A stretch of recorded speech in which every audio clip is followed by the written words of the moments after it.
All right, guys, so let's dive into chapter 8. So today we're stepping in one of the most important skills of any supervisor. And that is decision making. But not just that, managing change. Because here's the reality. Every decision you make creates change, and every change you introduce requires more decisions. So today we're answering, how do supervisors make better decisions and lead people through change? Okay, so let's get started. Now, here we have something really, really important. Supervisors actually have two jobs, right? On the left here, we have tactical decision making, and this is dealing with daily problems, right? Making quick decisions, quick changes, and remaining efficient, right? Efficiency. And on the right here, we have strategic change management. And this deals with long-term decision making, right? Growth and adapting the organization, right? Long term. And this is the issue, right? Most new supervisors only focus on the first, right? Which is the short-term decision making. They get stuck, right? And they get stuck putting out fires, reacting all day instead of being proactive. But great supervisors also think, where are we going next, right? So, quick question.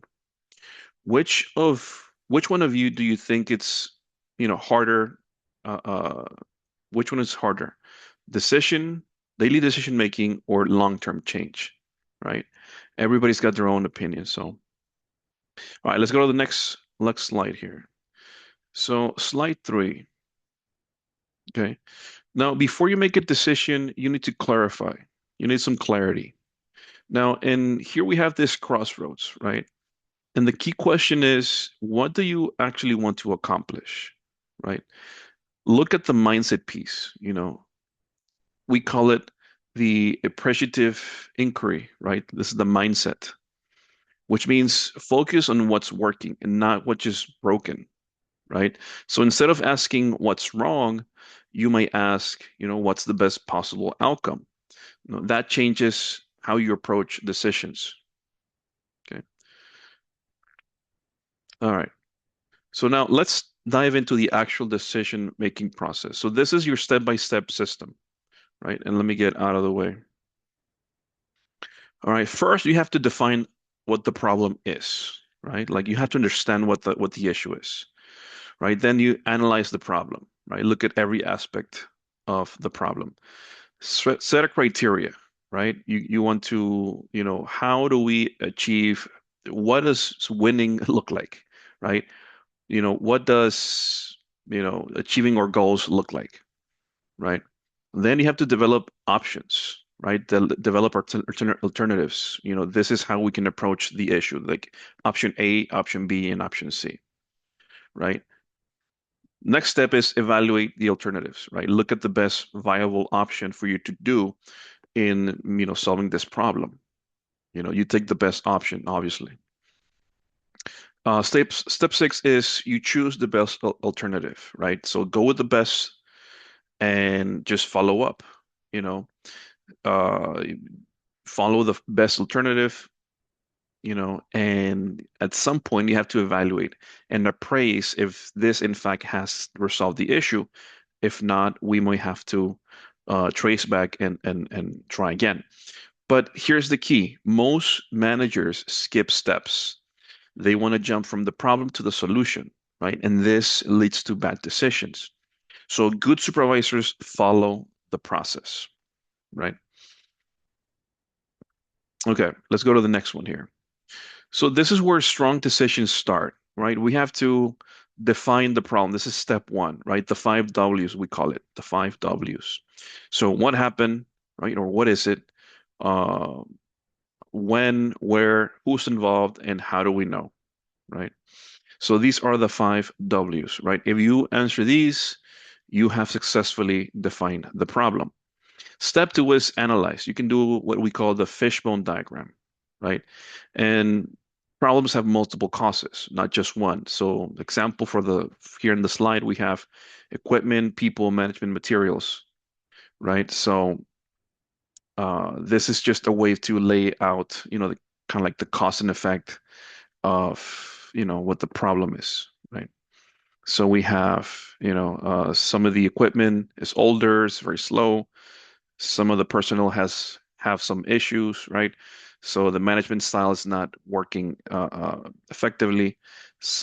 Maybe we don't have enough stock, right? And this leads to, issues with customer delays, or maybe we can't, sales are going to go down. So this is cause and effect, right? So that we call this the fishbone diagram. So don't jump to conclusions, right? Diagnose first. All right. All right, let's go to the steps 3 and 4, and we call these the generation phase. Now we're going to start to create solutions. And what does a good solution look like? Well, um, cost, time, effectiveness, right? Some of the methods is, we can brainstorm, look for, ideas, sit down and with other like-minded supervisors and try to come up with different ideas. You know, we call this brainstorming. Uh, or, we have a private, a nominal group technique, which is the private identification of solutions, followed by group sharing and evaluation, right? So you basically have this group of people that give you feedback based on the solutions that you have come up with. So, and this is important, ethical checkpoint, right? Which is not all solutions are acceptable, even if they work. So we have to make sure that, our potential solution is ethical and moral, right? So ethics matter. Okay. Now we're gonna jump to the steps 5, 6, and 7, which are the execution phase. Now we're gonna have to decide, right? Two approaches. We have optimizing, which is taking the best solution, or satisficing, which is the good enough solution, right? And here's the in real life, supervisors don't often have time to optimize. They have to satisfy, right? We take the best solution available, and that's okay if it meets the criteria or if it solves the problem. Also, once we enact the uh, our decision, we have to, appraise it and see if it's working. If not, go back to the drawing board and, do this loop, right? Try something different. So in other words, restart the process. Okay. Now here we have what we call the, you know, the personality types in decision making, right? So generally we have 4 types. On the top left, we have the deep thinker, which is the analytical supervisor, which is going to try to look for, the solution that makes the most sense, right? By looking at data, by looking at numbers, hard data, right? On the right, on the top right, we have the group commander. It's very decisive. He tries to be, or he takes risks, um, makes own decisions and seeks control, takes risks, right? So that's another type. On the bottom left, we have the consensus builder, which is more collaborative. This supervisor, in making decisions, he seeks the acceptance of other members. So uh, there's more, you know, group work. Um, there's less risk because, you get to bounce ideas from other people. So to try to build a consensus, right? On the bottom right, we have the free spirit, which uses, gut feeling, feelings,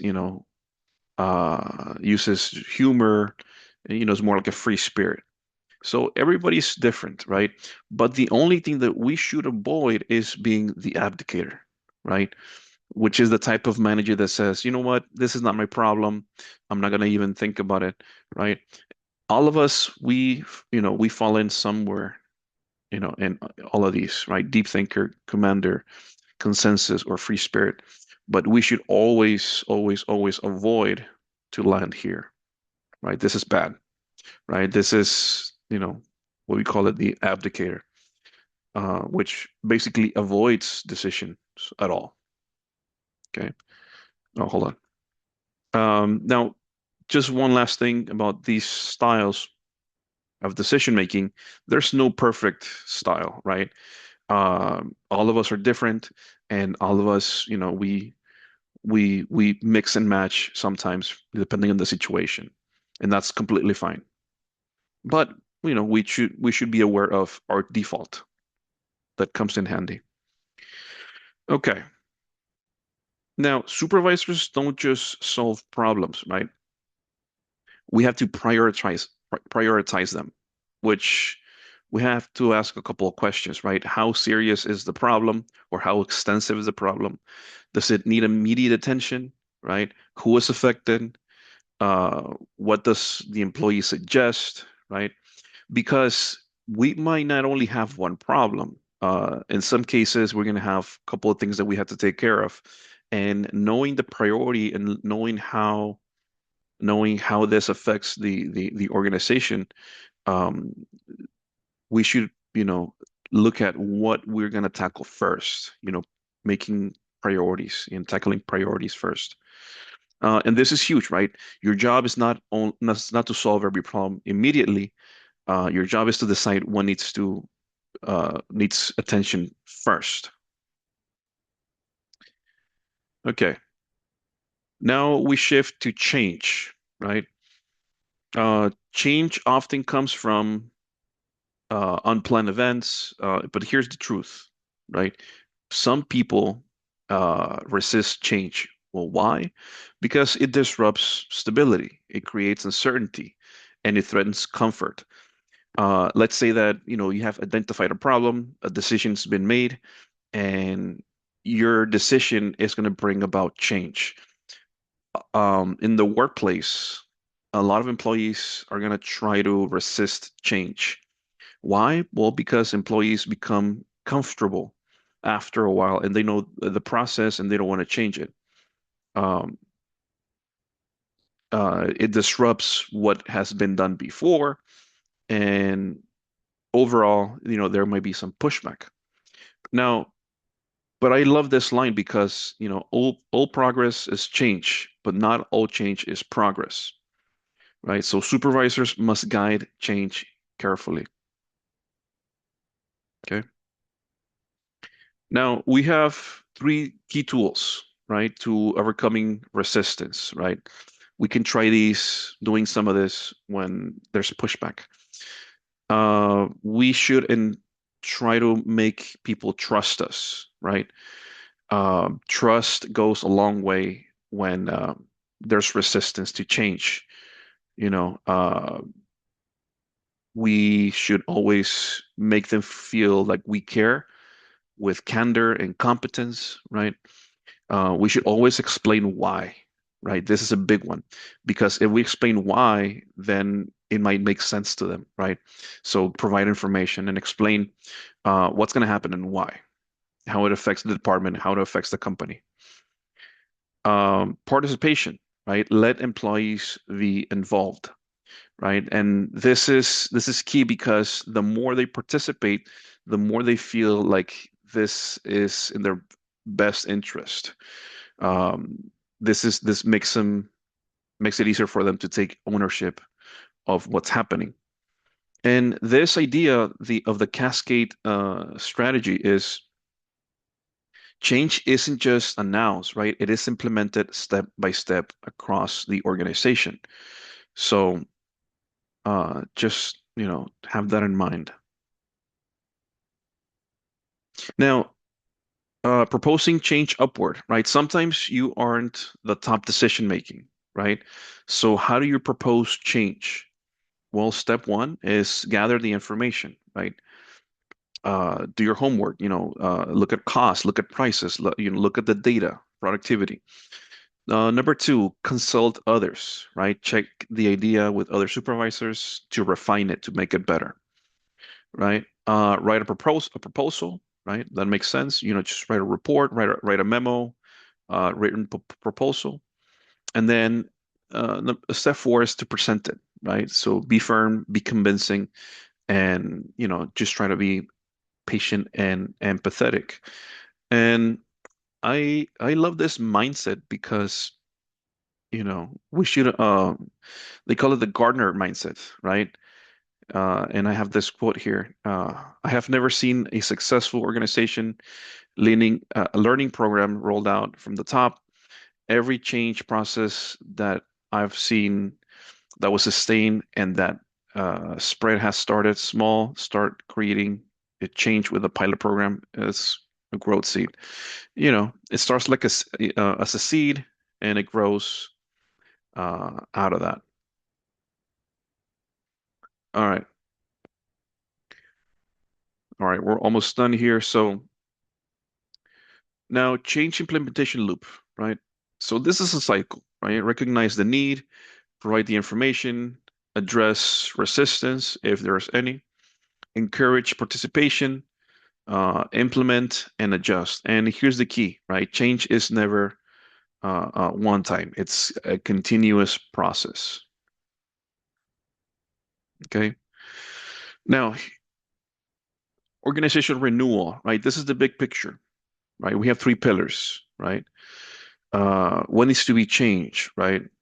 We have to identify issues preventing goal attainment, what is in our way of our goals, establish clear targets and metrics, right? Number two is act, right? Execution and investment, communicate and involve stakeholders, take risks, experiment, train employees, spend money, right? And then we have the third pillar, which is adapt, adjust and improve, right? Monitor progress and adjust, provide feedback and guarantee total commitment. Now, there's no short-term fixes, right? This is all about long-term success. Okay, just to wrap it up, some of the things we covered, decision-making process, obviously, problem diagnoses, decision styles, change management, overcoming resistance. Now, and the big takeaway, great supervisors don't just make decisions, they make decisions on the move as the organization moves forward. Okay, so just take that into consideration. Okay, I'm gonna stop here, guys. I'll see you in the next chapter.